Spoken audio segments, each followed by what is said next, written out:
أعوذ بالله من الشيطان الرجيم بسم الله الرحمن الرحيم اللهم صل على محمد وعلى آل محمد كما صليت على إبراهيم وعلى آل إبراهيم إنك حميد مجيد اللهم بارك على محمد وعلى آل محمد كما باركت على إبراهيم وعلى آل إبراهيم إنك حميد مجيد۔ پیارے دوستو، السلام علیکم ورحمۃ اللہ وبرکاتہ۔ سیرت محمد صلی اللہ علیہ وآلہ وسلم کا لیکچر نمبر 7۔ اس سے پہلے کے لیکچر نمبر 6 میں ہمارا آخری جو ٹاپک تھا جناب حضرت ابو ذر غفاری رضی اللہ تعالی عنہ کے بارے میں ہم گفتگو کر رہے تھے کہ کیسے انہوں نے اپنے بھائی کو بھیجا پہلے جب رسول کریم صلی اللہ علیہ وآلہ وسلم کی آمد کا اور ان کی رسالت کا ان کے علم میں آیا، اور ان کے بھائی کی واپسی کے بعد اور جب ان کے بھائی واپس آئے تو ان سے پوچھا اور ان کے جوابات سے حضرت ابو ذر غفاری رضی اللہ تعالی عنہ کو تسلی و تشفی نہیں ہوئی۔ آپ خود مکہ تشریف لائے۔ اب مکے میں کیونکہ آپ کی کوئی جان پہچان نہیں تھی، وہاں پہ کسی کے گھر رہنا سونا نہیں ہو سکتا تھا، اس لیے آپ مکے میں آب زمزم پہ آپ کا گزارا ہوا، اور جہاں آپ کو جگہ مل جاتی درختوں کے سائے میں آپ سوتے تھے، آرام فرماتے تھے۔ جب آپ کو ایک واقعہ جو ہم نے ذکر کیا تھا کہ دو خواتین جو تھیں، دو یا دو سے زیادہ خواتین، نائلہ اور عصاب، جو بت تھے جو رکھے ہوئے تھے اور ان کی خواتین پوجا کر رہی تھیں یا جو بھی ان کی عبادت تھی وہ کر رہی تھیں، یا بت پرستی جو بھی تھا واٹ ایور وہ کر رہی تھیں، تو جناب حضرت ابو ذر غفاری رضی اللہ تعالیٰ عنہ نے ان کو ڈانٹا کہ اور ان سے ترس کلامی ہوئی ان سے انہوں نے یہ الفاظ کہا کہ تم ان کی عبادت کر رہی ہو، یہ تو زانی تھے، ان پر زنا کی وجہ سے اللہ رب العزت نے ان کو پتھر کا بنا دیا اور تم ان کی پوجا کر رہی ہو۔ اور یہ اصل میں بات یہ تھی کہ جب انہیں پتھر کا بنا دیا گیا تو پہلے تو ان کو نشان عبرت کے طور پہ رکھا گیا، پھر وہ وقت گزرتا رہا تو وہ آہستہ آہستہ ان کی پوجا ہونے لگی جنہیں نشان عبرت بنانا تھا۔ بہرحال جب یہ الفاظ ان خواتین نے سنے کہ ان کے خداؤں کو جن کی وہ پوجا کرتی ہیں یہ الفاظ کہے جا رہے ہیں، تو انہوں نے چیخنا شروع کیا، چلائیں اور وہ تیزی سے جانے لگیں۔ جناب رسول کریم صلی اللہ علیہ وآلہ وسلم حضرت ابو بکر صدیق رضی اللہ تعالی عنہ سے ساتھ گزر رہے تھے، تو جب وہ آپ کے سامنے ان خواتین سے ہوا تو رسول کریم صلی اللہ علیہ وآلہ وسلم نے حضرت ابو بکر صدیق رضی اللہ تعالی عنہ سے کہا کہ ان سے دریافت فرمائیے۔ تو ان کے دریافت فرمانے پر خواتین نے بتایا کہ ایسا ایسا ہوا، ہمارے خداؤں کے بارے میں ایک شخص ایسا کہہ۔ اب کیونکہ جب رسول کریم صلی اللہ علیہ وآلہ وسلم نے یہ سنا تو ان سے کہا کہ یہ تو ہمارے ہی سوچ کے صاحب لگ رہے ہیں، ان سے ملنا چاہیے۔ آپ وہاں تشریف لے گئے اور جناب ابو ذر غفاری رضی اللہ تعالیٰ عنہ سے پوچھا کہ آپ ہی ایسا کہہ رہے تھے؟ تو انہوں نے کہا میں نے ایسا کہا ہے۔ تو انہوں نے جب بتایا، آپ کا نام پوچھا تو آپ نے بتایا کہ میں محمد صلی اللہ علیہ وآلہ وسلم، تو جناب ابو ذر غفاری نے کہا کہ میں تو آپ ہی کو ڈھونڈ رہا تھا۔ تو آپ نے کہا صلی اللہ علیہ وآلہ وسلم نے آپ ایسا کریں کہ ہمارے پیچھے آ جائیں، اور فی الحال اور ابھی کیونکہ آپ اگر ہمارے ساتھ آئیں گے تو آپ کے ساتھ معاملات خراب کریں گے اہل قریش، کیونکہ وہاں قریش جو بھی بات سنتا تھا رسول اللہ صلی اللہ علیہ وآلہ وسلم کی، اس کو زد و کوب کرنے کے معاملات تک نوبت پہنچ چکی تھی۔ اب وہ تھوڑا فاصلہ رکھ کے رسول کریم صلی اللہ علیہ وآلہ وسلم کے پیچھے آئے اور دارالارقم میں رسول اللہ صلی اللہ علیہ وآلہ وسلم تشریف لے گئے۔ اچھا جی، تو رسول کریم صلی اللہ علیہ وآلہ وسلم نے ان سے کہا کہ دوسرے دن جب ہم، ابھی تو آپ یہاں پہ تھوڑا سا مخفی رہیے، دوسرے دن جب ہم حرم آئیں گے تو آپ ہمارے پیچھے پیچھے آ جائیے گا۔ اب رسول کریم صلی اللہ علیہ وآلہ وسلم دوسرے دن حرم آئے اور وہ تھوڑا سا فاصلہ رکھ کے رسول کریم صلی اللہ علیہ وآلہ وسلم کے پیچھے پیچھے آئے اور دارالارقم میں چلے آئے. اب دارالارقم یہ وہی گھر ہے جہاں حضرت حمزہ رضی اللہ تعالیٰ عنہ ایمان لائے, حضرت عمر فاروق رضی اللہ تعالیٰ عنہ ایمان لائے, اور جناب ابو ذر غفاری رضی اللہ تعالیٰ عنہ بھی ایمان لے کے آئے. جیسے ہی بیٹھے رسول کریم صلی اللہ علیہ وسلم نے انہیں قرآن پیش کیا, قرآن سنایا, اللہ کا کلام سنایا, تو وہ اسے سنتے ہی مسلمان ہو گئے اور رسول کریم صلی اللہ علیہ وآلہ وسلم کے سامنے فوراً کلمہ پڑھ لیا, اشہد اللہ الہ الا اللہ واشہد ان محمدا عبدہ ورسولہ. حضرت ابو ذر غفاری رضی اللہ تعالیٰ عنہ جب ایمان لے آئے تو جناب رسول کریم صلی اللہ علیہ وآلہ وسلم نے انہیں کہا کہ دیکھیں آپ ایک کمزور آدمی ہے, ظاہر ہے کوئی سردار تو نہیں تھے,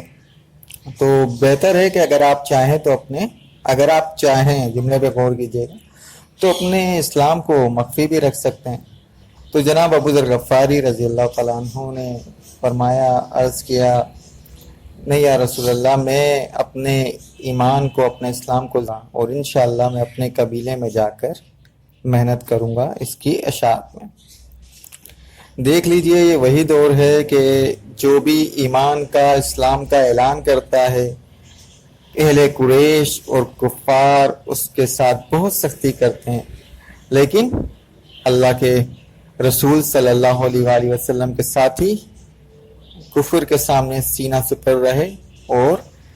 انقلاب اسلام یا ایمان لوگوں تک پہنچانے کے لیے, اسلام پہنچانے کے لیے, اللہ کا کلام پہنچانے کے لیے, اللہ کا دین پہنچانے کے لیے محنت کرتے رہے.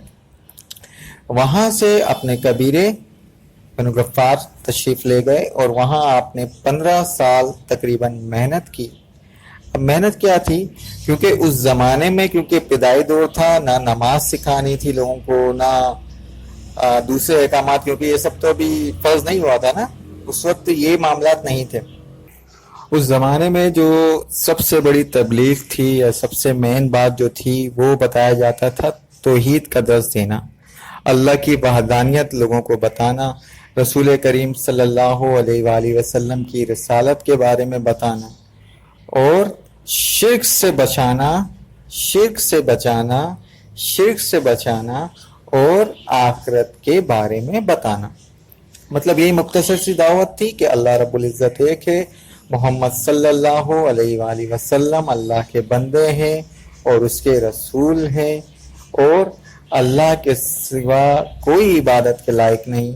اور اللہ کے ساتھ کوئی شریک نہیں, نہ اس کی ذات میں نہ اس کی صفات میں. اللہ واحد و یکتا ہے, اور قیامت کو قائم ہونا ہے, آخرت میں آپ نے جواب دہی کرنی ہے. دنیا میں جو بھی معاملات آپ کرو گے اس کا آپ کے نامہ اعمال میں لکھے جا رہے ہیں, اور آخرت میں آپ سے اس کی باس پرس ہوگی. اچھے لوگوں, نیک لوگوں کے لیے جنت ہے, اور برے اعمال کرنے والوں کے لیے, کفار کے لیے, شرک کرنے والے مشرکوں کے لیے, رسول کریم صلی اللہ علیہ وآلہ وسلم کو جھٹلانے والوں کے لیے جہنم ہے. تو یہ مختصر سی آپ کہہ لیں کہ دعوت دی جاتی تھی, لیکن یہ مختصر سی دعوت دینا اس وقت دنیا کے مشکل ترین کاموں میں سے ایک تھا, کیونکہ سب لوگ آپ کے مخالف تھے. تمام وہاں پر مشرکانہ بت پرستی رائج تھی, تو اس زمانے میں کلمہ حق کہنا بہت بڑا, جان کو اپنی جوکھوں میں ڈالنا اور جان کو اپنی خطرے میں ڈالنا تھا. تو آپ اس سے اندازہ کر لیں کہ جناب ابو ذر غفاری رضی اللہ تعالیٰ عنہ جب وہاں سے اپنے قبیلے بنو غفار گئے, اور پھر جب رسول کریم صلی اللہ علیہ وآلہ وسلم مدینہ منورہ تشریف لے گئے, یثرب پرانا نام تھا, وہاں ہجرت کر کے لے گئے, انشاءاللہ آگے ہم اس کے بارے میں بات کریں گے. تب آپ رضی اللہ تعالیٰ عنہ تقریباً اپنا آدھا قبیلہ ان کی تبلیغ سے مسلمان ہو گیا تھا, ان کو لے کر مدینے میں رسول کریم صلی اللہ علیہ وآلہ وسلم کی خدمت میں حاضر ہوئے. اچھا جی, دارالارقم کی ہم نے جو بات کی, دارالارقم اب وہاں موجود نہیں ہے. صفا و مروہ کو توسیع دینے کے سلسلے میں اب وہ حرم کا حصہ ہو گیا ہے, لیکن یہ بڑا ایسا گھر تھا کہ اس بارے میں اس نے بڑی